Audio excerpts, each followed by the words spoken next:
వినిపించే కథల ఆత్మీయ శ్రోతలకు సాదర స్వాగతం.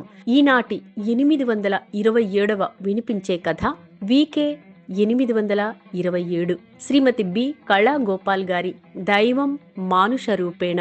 ఈ కథ ఉషా సంగీతం దీపావళి కథల పోటీలో ద్వితీయ బహుమతి పొందిన కథ.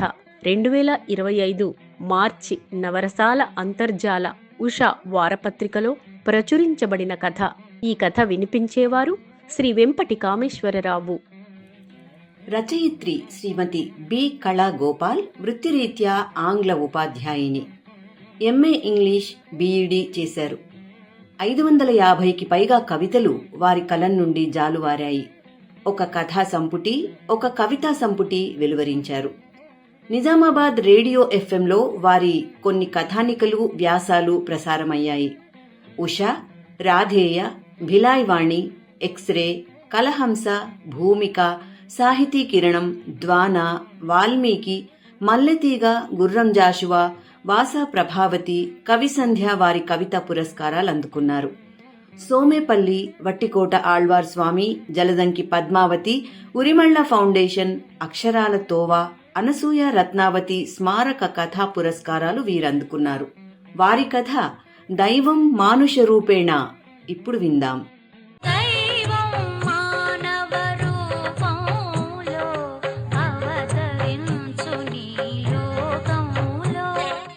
మనసు ముక్కలైతేనే తెరవడం సాధ్యమవుతుంది. ఖలీల్ గిబ్రాన్.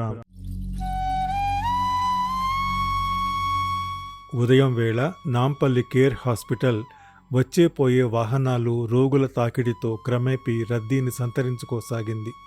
హాస్పిటల్ ఆవరణలో ఉన్న చెట్టు మొదట్లో కట్టిన వినాయకుడి గుడి రోగులకు అభయమిస్తుంటే, చెట్టు మీద వాలిన రకరకాల పక్షుల ధ్వనులు జనాలకు బతుకు మీద ఆశను కోల్పోకుండా మావలే నిత్య చైతన్యంతో తొణికిసలాడటమే జీవనధర్మమని బోధిస్తున్నట్లుగా ఉన్నాయి.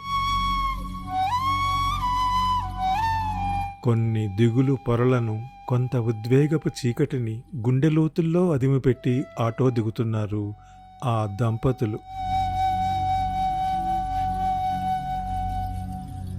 నిశ్శబ్దంగా ఉన్న ఆమె మోములో ఎలాంటి భావాలు తొణికిసలాడట్లేదు. పక్కనే ఉన్న మధ్య వయస్కుడైన ఆమె భర్త చిక్కిపోయి జీవకళను కోల్పోయినట్టుగా ఉన్నాడు. కేర్ హాస్పిటల్ గేటుకి అటుపక్క ఇటుపక్క చాయవాలాల హడావిడి, ఇడ్లీ సెంటర్లలో నిలబడి టిఫిన్ లాగించేస్తున్న సందడి జీవుల రొదలో అలవాటైన పనే అన్నట్లుగా ఆమె భర్త చెయ్యి పట్టుకుని నెమ్మదిగా నడిపిస్తూ రిసెప్షన్ కౌంటర్ వైపు దారితీసింది. తోవలో చెట్టు కింద వినాయకుడి దగ్గర డిశ్చార్జ్ అయిన రోగులు భక్తితో మొక్కి గేటు దాటుతున్నారు. లోనకు వెళ్లే ఇన్పేషెంట్లు భయం, భక్తి, ఆశ, నిరాశల నడుమ ఊగిసలాడుతూ అంతా పైవాడి దయ అనుకుంటూ ఏం జరగబోతోందో తెలియని అనిశ్చితి, ఆందోళనలో ఆ వినాయకుడి ముందు ఒక్క క్షణం కళ్ళు మూసుకుని లెంపలేసుకుని చకచక రైలింగ్ పట్టుకుని వాలు మార్గంలో రిసెప్షన్ కౌంటర్కు చేరుకుంటున్నారు. ఆమె మొహంలో ఎలాంటి భీతి, భయాందోళనలు ఏవీ లేవు. జరగబోయే పరిస్థితి అంతా తెలిసిందేనంటూ అన్నీ ముందు ఊహించుకున్నట్టే అన్నట్లు నిమ్మళంగా ఉంది. కౌంటర్లో తన ఫైలు చూపించి డాక్టర్ పేరు రాయించి భర్తను తీసుకుని డాక్టర్ విద్యాసాగర్ పేరున్న తలుపు ముందు పేషెంట్ల వరుసలో కూర్చుంది. అలవాటైన ప్రదేశం వారిద్దరికీ. శశి అడ్మిట్ అవ్వమంటాడేమో, మొన్నే చెప్పారుగా. భయంగా ఉంది శశి. నువ్వు, బాబు, అమ్మ, తోడబుట్టిన నా అన్నదమ్ములు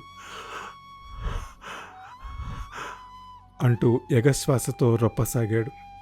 ఊరుతున్న కన్నీటిని తుడుచుకుని అతడి గుండెల మీద నెమ్మదిగా చేతితో రాయసాగింది. అనుకున్న ఘడియ రానే వచ్చింది. మరో 2 గంటల్లో అతన్ని ఆపరేషన్ థియేటర్కి తీసుకెళ్లారు. బిలబిలమంటూ అతడి అన్నదమ్ములు, తల్లి వచ్చి ఆమెను చుట్టుముట్టారు. అందరిలోనూ అలజడి.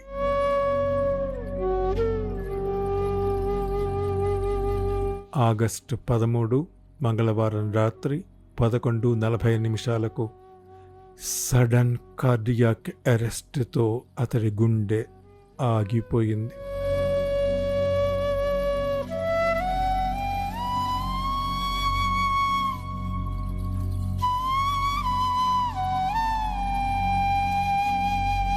కాలేయ మార్పిడి శస్త్రచికిత్సకు డాక్టర్ల బృందం ఆపరేషన్ థియేటర్లో అంతా సిద్ధం చేసుకున్న తరుణంలో ఈ స్ట్రోక్ రావడంతో అనుకున్నదంతా తల్లకిందులైంది. అన్నదమ్ములు, తల్లి అంతా కలిసి అతడి శవాన్ని తమ సొంత ఊరుకు తీసుకువెళ్లారు. అప్పటికే అవయవాలు కుళ్ళిన వాసన వేస్తున్నాయి. ముక్కులో నుండి చెవుల్లో నుండి రక్తం స్రవించసాగింది. లోకల్ రెడ్ క్రాస్ సొసైటీ నుండి ఐస్ బాక్స్ తెచ్చి అతడి మృతదేహాన్ని ఆ రాత్రి భద్రపరిచారు. అప్పటికే బాగా పొద్దుపోయింది. తెల్లారి బుధవారం అమావాస్య అపరాహ్న వేళకు వస్తుందని ఉదయం 12లోపే అతడి దహన క్రియలు నిర్వహించారు కుటుంబీకులు.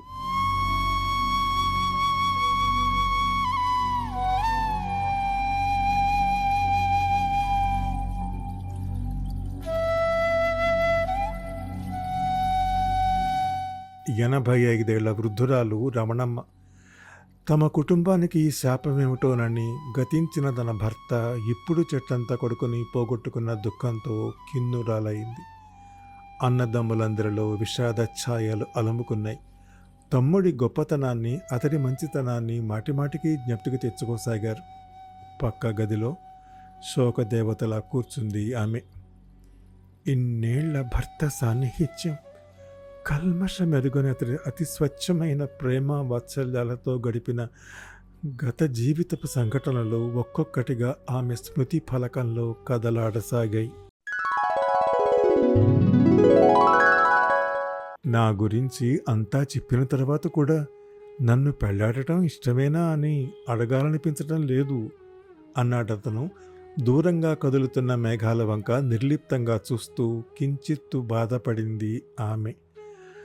అతడి మాటల్లోని నిజాయితీ, నిండు గంభీరమైన విగ్రహం, అంతకు మించి తననెంతో బాగా చూసుకోగలడు అన్న గొప్ప నమ్మకం, ప్రేమను పంచే అతడి తత్వం గుర్తిరిగి తన సమ్మతాన్ని మృదువుగా చెయ్యి నొక్కి తెలిపింది.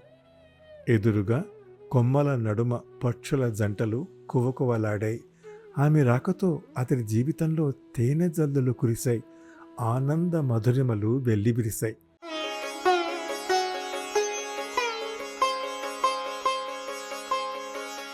పాతికేళ్ల కాలచక్రం గిర్రున తిరిగింది. వారిద్దరి దాంపత్య బంధానికి తీపి గుర్తుగా 20 ఏళ్ల ఎదిగిన కొడుకున్నాడు. ఎన్ని మందులు వాడుకున్నా, ఎన్నిసార్లు డాక్టర్లను కలిసినా ఏం ప్రయోజనం లేదని తెలిసి మళ్లీ చెకప్లకని వెళ్లడం ఆ దంపతులకు పరిపాటి. సిస్టర్ పిలుపుతో లోనికి వెళ్లిన వారితో డాక్టర్ విద్యాసాగర్, 25 ఏళ్ల నుండి చూస్తున్నాను మీ కేసును. చాలా అరుదుగా కొన్నిసార్లు జన్యుపరమైన కారణాల వల్ల అనువంశికంగా సంక్రమించే హెపటైటిస్ సి వ్యాధితో మీ పోరాటం గొప్పది.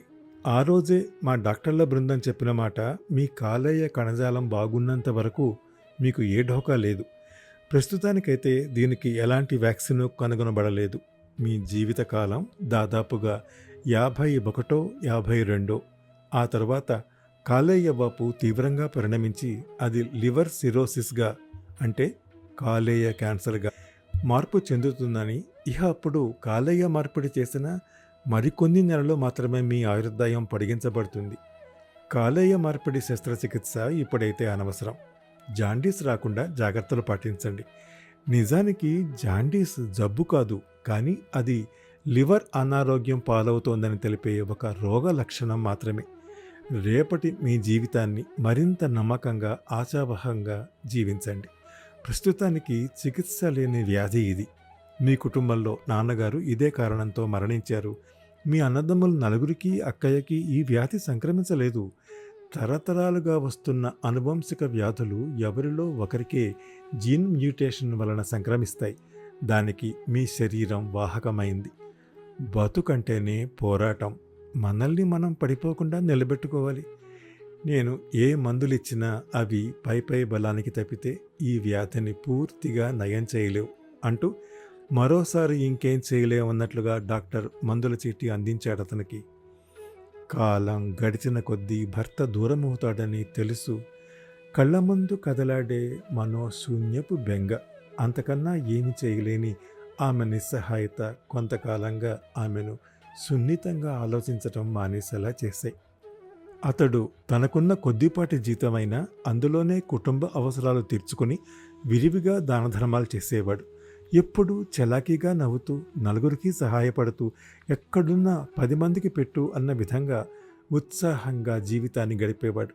నిత్య నూతనంగా ప్రతిరోజు పండుగే అన్న విధంగా తన చుట్టూ ఉన్న వారికి మరింతగా సంతోషాన్ని పంచాడు.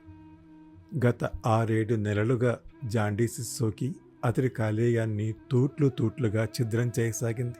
2 ఏళ్ల క్రితం కరోనా సోకిన విజయవంతంగా ఎదిరించి బతికి బట్టగట్టాడు. చివరి దశలో తీర్థయాత్రలు తిరుగుతూ ఆధ్యాత్మిక మనశ్శాంతిని పొందుతూ చార్ధామ్ యాత్రలను కూడా పూర్తి చేసుకుని వచ్చిన భాగ్యశాలి. కానీ ఆమెకు తెలుసు అతడు ఏ ఉద్దేశంతో ఈ యాత్రలన్నీ తిరుగుతున్నాడో. ఈ దేహం శివయ్య వరం, రుణానుబంధ రూపేణ పశుపత్ని సుతాలయ రుణక్షయేక్షయం యాంతికా తంత్రం పరిదేవన. గొడ్డు గోద, భార్య బిడ్డలు, ఇళ్ళు వాకిళ్ళు అన్నీ రుణానుబంధాలే అన్నది దాని తాత్పర్యం. ఒక్కసారి ఆ రుణం తీరిందో ఇక మంత్రం వేసినట్టుగా వేటికవే వీగిపోతాయి. ఎక్కడ పుణ్యక్షేత్రాల్లో కాలిడినా అదే క్షేత్రంలో నా కాయం రాలిపోవాలని కోరుకున్నా. కానీ ఈ దేహం ప్రాణికోటికి ఉపయోగపడాలని అంతర్గతంగా ప్రవహించే అతి పవిత్ర గుణం కృతజ్ఞతతో చివరికంటా జీవించాలని అన్నాడతను. సత్సంగ్ నిరాకారి భక్తుడిగా తనను తాను మార్చుకున్న ఆధ్యాత్మిక ధోరణిలో. తత్వవేత్త లాంటి అతడి మాటల్లోని మర్మాన్ని, తనలోని మరో కోణాన్ని అర్థం చేసుకుంది. అయినా వారి జీవన శోభ పరిణితి చెందిన మనసుల కలయికల జీవితంపై ఎప్పుడూ చిగురించే ఆశలే కానీ ఎడారి మూడు లాంటి అసంతృప్తి భావనలేవి దరికి చేరనివ్వకుండా జాగ్రత్త పడ్డారిద్దరు. అతడు తన జీవన యానాన్ని గురించి చెప్పుకున్నట్లు, నన్ను నిన్ను బతికించే దారం పేరు ఆశ. అది మన హృదయాలను కుట్టి ఉండకపోతే నా గుండె ఎప్పుడూ పగిలిపోయేది అని. ఇలాంటి నిర్వీర్యపు మాటలు అనేటప్పుడు ఆమె చప్పున అతడి నోటిపై తన చేయి అడ్డుగా పెట్టి కళ్ళతోనే వారించేది. జాండీస్తో అతడి పోరాటం మరింత ఉధృతమైంది. అది ముదిరి ప్రాణాంతకమై అతడి ఊపిరి తీయకముందే శస్త్రచికిత్స కోసం ఫార్మాలిటీస్ అన్నీ పూర్తి చేసి కుమారుడి అమెరికా చదువులకే పోగు చేసుకున్న సొమ్ము మొత్తాన్ని హాస్పిటల్ కౌంటర్లో చెల్లించింది. దాత దొరికి మరికొన్ని గంటల్లో శస్త్రచికిత్స జరగబోతోందన్న తరుణంలో సడన్ కార్డియాక్ అరెస్ట్ జరగడంతో మరికొన్ని నెలలు అనుకున్న అతడి ఆయుర్దాయం ఆ రోజుతో ముగిసింది. డాక్టర్ల బృందం చెప్పిన మాట అక్షరాలా జరిగిన సత్యం అనడానికి ఆయన పార్థివ దేహం ఆపరేషన్ థియేటర్లో నుండి బయటకు తీసుకురాబడింది. 10వ రోజు శిలాస్నానం, 12వ రోజు పిండ ప్రదానం, 13వ రోజు పెద్ద కర్మ. బంధుమిత్రులందరినీ పిలుచుకుని నిరాటంకంగా పూర్తి చేశారు ఆ కుటుంబీకులు. వృద్ధురాలు రవణమ్మ మాటల కందని విషాదాన్ని మోస్తూ మరణించిన తన కొడుకుల ఫోటోలను, భర్త ఫోటోను ఆర్తితో తడిమి వేదాంతాన్ని వల్లివేసుకోసాగింది. ఓ 2 ఏళ్ల క్రితమే ఆమె పెద్ద కొడుకు రోడ్డు ప్రమాదంలో దివంగతుడైనాడు.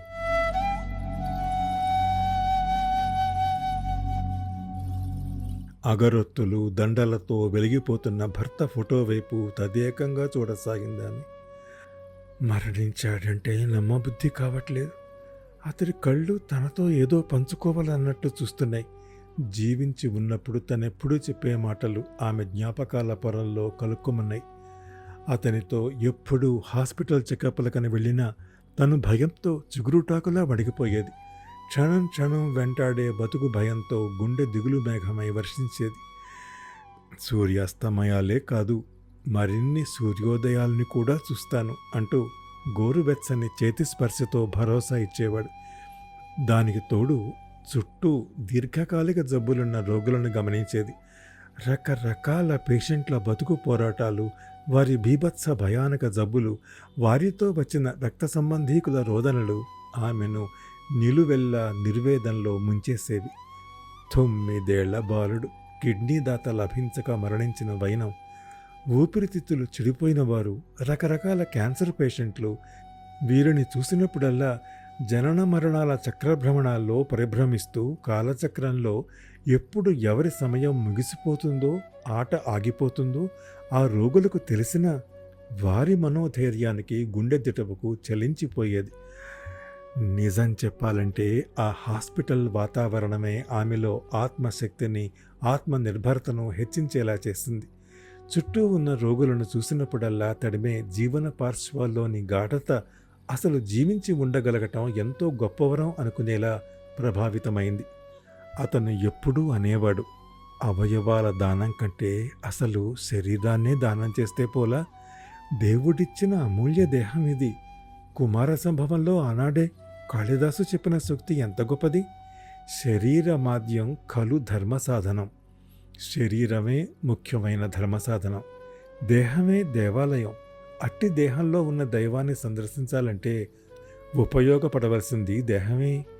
కర్మలు చేయడానికి, కర్మఫలాలను అనుభవించడానికే పరమేశ్వరుడు ఈ శరీరాన్ని ప్రసాదించాడు.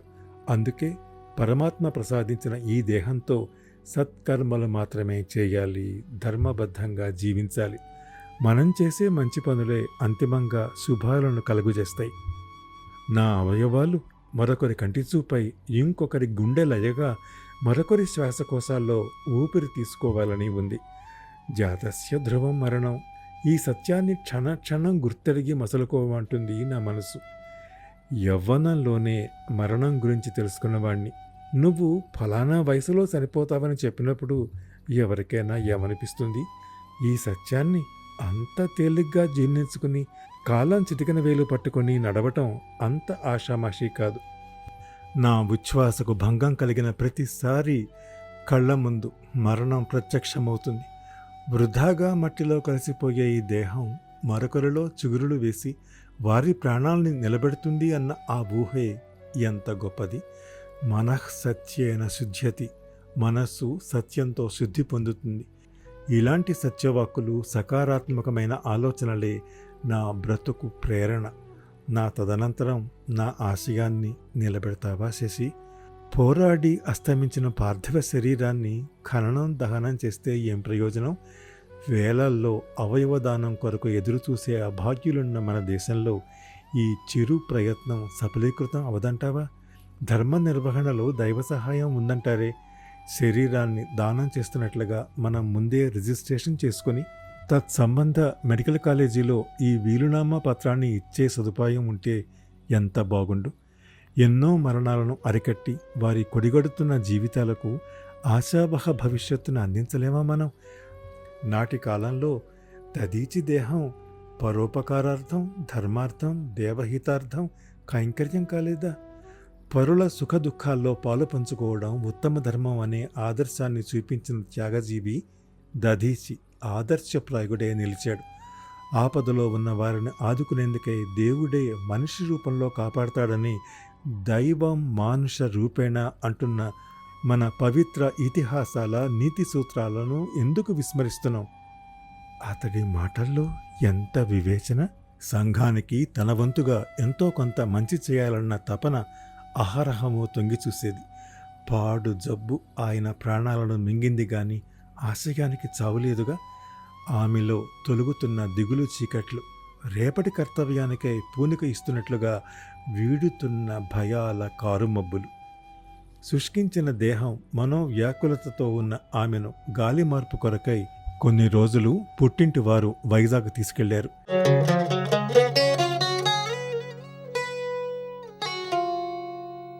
చాలా ఏళ్ల తరువాత పుట్టింటికి చేరిన ఆమె తన గది కిటికీ తెరవగానే ఎదురుగా సాగర దృశ్యం.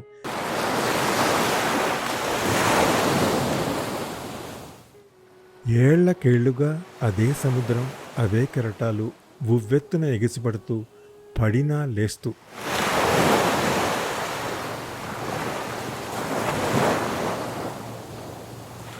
ఆమెలోని అంతర్మథనానికి మౌన సాక్షిగా సాగర ఘోష. సముద్రంలో మునకలేస్తున్న కెంజాయవర్ణ సూర్యాస్తమయాన్ని చూసి నిట్టూర్చేది. మరోవంక భర్త మాటలే పదే పదే జ్ఞప్తికి వచ్చి అసలు శరీరాన్నే దానం చేసే ప్రక్రియకు ఆద్యురాల్ని నేనెందుకు కాకూడదు? మదిని ప్రశ్నించే సమస్యకు సమాధానమేదో దొరికినట్లయింది.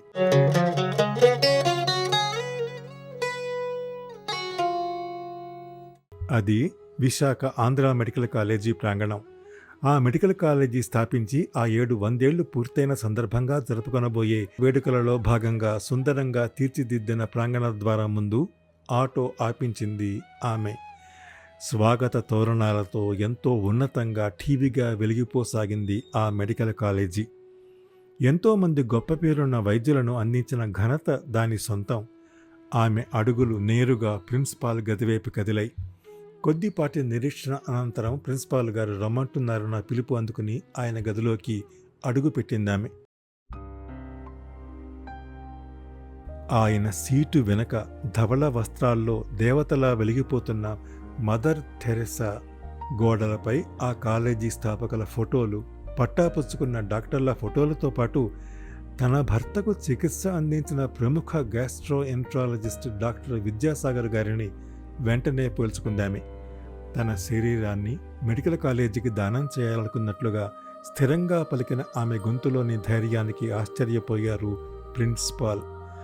100 ఏళ్ల చరిత్రలో తమ కాలేజీకి శరీరదానం చేస్తానంటూ వచ్చిన మొదటి వ్యక్తి మీరేనంటూ అభినందించి, అభివృద్ధి చెందిన దేశాలతో పోలిస్తే శరీర దానం, అవయవ దానం చేయడంలో మన దేశం చాలా వెనకబడి ఉందని, ఇప్పటికీ మృతుడి బంధువులను ఒప్పించడానికే చాలా సమయం పడుతుందని, ఈలోగా అవయవాలు పాడైపోతున్నాయని, ఇంత గొప్ప మానవత్వంతో తాను అందిస్తున్న ఈ సాయం మరువలేనిదని కొనియాడి, శరీర దానానికై చేయదగ్గ విధి విధానాలను, కలవాల్సిన అధికారులను తెలియజేశారు.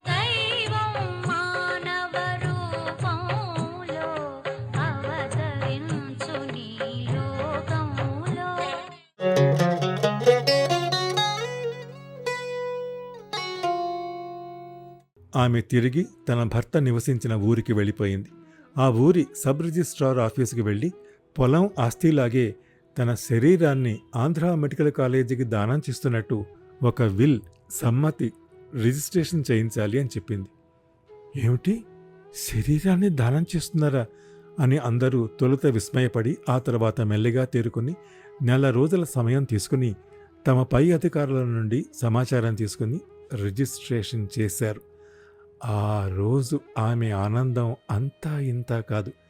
తన ప్రాణం పోయిన తర్వాత కూడా మరికొంతమందికి జీవితాన్ని పంచగలిగే వరం పొందినందుకు గుండె నిండు సంతోషాన్ని పొందింది.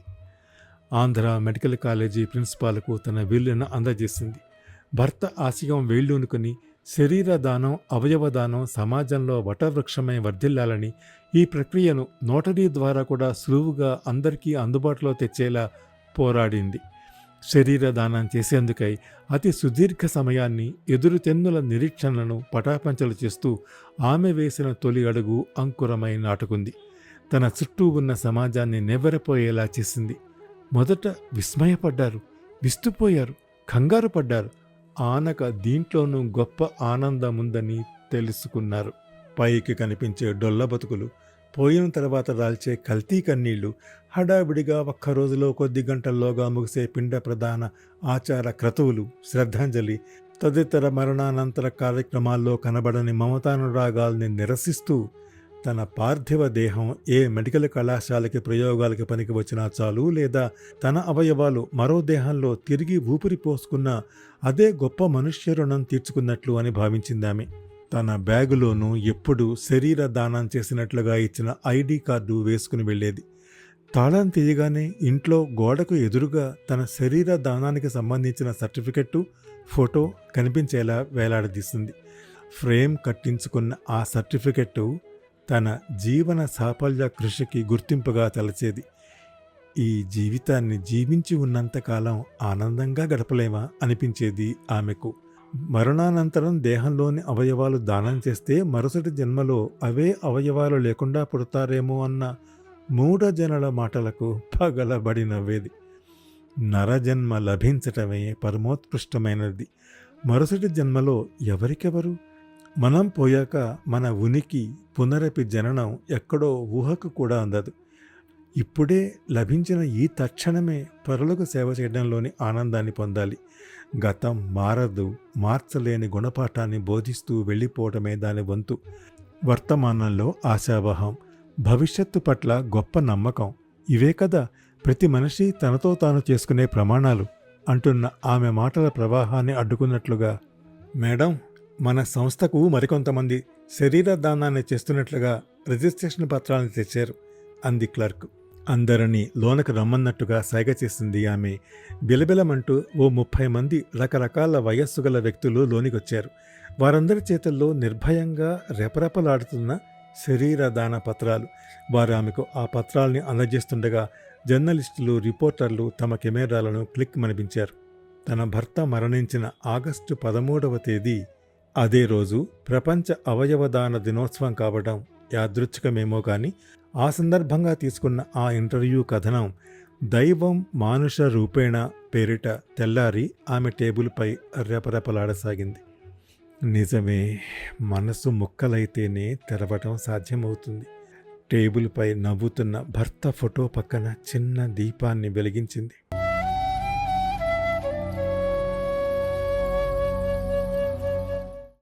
ఎప్పట్లాగే కొత్త పూలదండ వేసి దండం పెట్టుకుంది.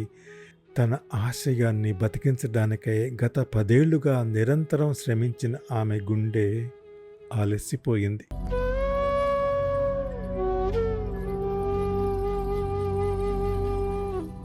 భర్త ఫోటో వంకే చూస్తున్న ఆమె గుండెల్లో ఇన్నేళ్లు గూడు కట్టిన పెగలని దుఃఖం ఉప్పెనై ఎగిసింది. ఛాతీ నొప్పి సన్నటి దడ మాదిరిగా ఆరంభమై భుజం నొప్పి కొండ చెలువులా ఆమెను చుట్టేయగా ఉచ్ఛ్వాస నిశ్వాసల్లోని ఎగపోతతో తిమ్మిరి చేతులు వణుకుతుండగా సార్బిట్రేట్ మాత్ర కొరకై డ్రాలలో వెతుకుతుండగా నిస్తేజమై గుండెపోటుతో కుర్చీలో కుప్పకూలింది ఆమె.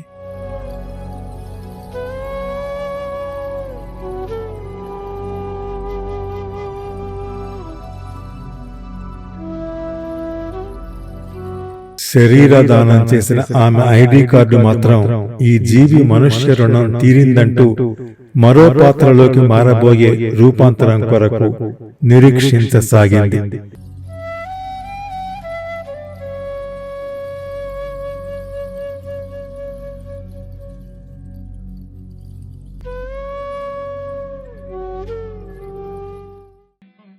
ఇంతవరకు మీరు దైవం మానుష రూపేణ శ్రీమతి బి కళా గోపాల్ గారి కథ 827వ వినిపించే కథ విన్నారు. వినిపించిన వారు శ్రీ వెంపటి కామేశ్వరరావు. ఈ కథ ఉషా సంగీతం దీపావళి కథల పోటీలో ద్వితీయ బహుమతి పొందిన కథ. 2025 మార్చి నవరసాల అంతర్జాల ఉష వారపత్రికలో ప్రచురించబడిన కథ. ఈ కథను నేను వినిపించే తీరు మీకు నచ్చితే లైక్ చేయండి. మీ అమూల్యమైన అభిప్రాయాన్ని కామెంట్ రూపంలో నాకు తెలియజేయండి. మీ కాంటాక్ట్స్కి షేర్ చేయండి. నా వినిపించే కథల ఛానల్కి సబ్స్క్రైబ్ చేసి మీ ఆదరణ, అభిమానం, ప్రోత్సాహం అందించండి. తప్పక అందిస్తారు కదా. నమస్తే.